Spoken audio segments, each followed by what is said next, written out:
सावरकरांच्या या काव्यपंक्ती.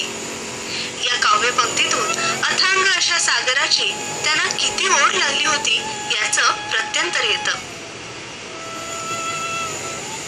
खरंच प्रेक्षक हो, कोकण म्हटलं की आपल्या डोळ्यासमोर येतो तो अथांग निळाशार समुद्र आणि या समुद्राच्या सानिध्यात असलेली गर्द हिरवी वनराई.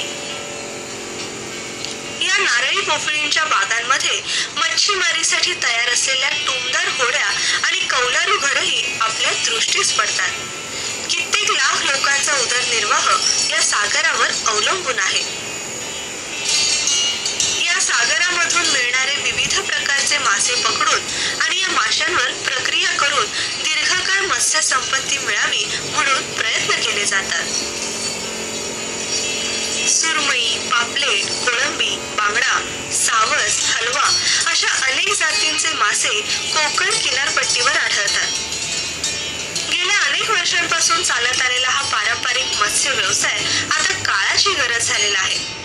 कारण जगभरातील माशांची मागणी दिवसेंदिवस वाढत आहे.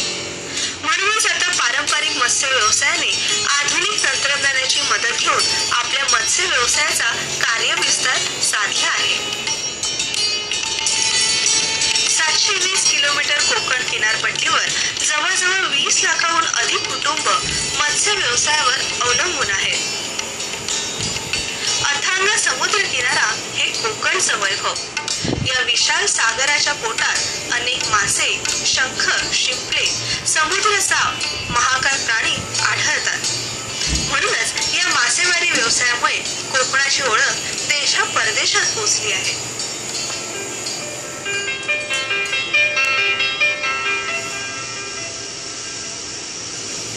प्रेक्षक हो, फलोद्योग आणि कृषी उद्योग हा जरी कोकणाचा मुख्य व्यवसाय असला तरी कोकणाला लाभलेल्या विस्तीर्ण अशा समुद्र किनारपट्टीमुळे इथला मत्स्य व्यवसाय हा प्रमुख असा व्यवसाय आहे. लाखो मच्छीमार या मत्स्य व्यवसायावर आधारलेले आहेत. त्यांचा उदरनिर्वाह या मत्स्य व्यवसायामुळे आधारलेला आहे. म्हणूनच आज आपण मत्स्य व्यवसायाविषयी आणि मत्स्यविषयक पदवी अभ्यासक्रमाविषयी जाणून घेणार आहोत.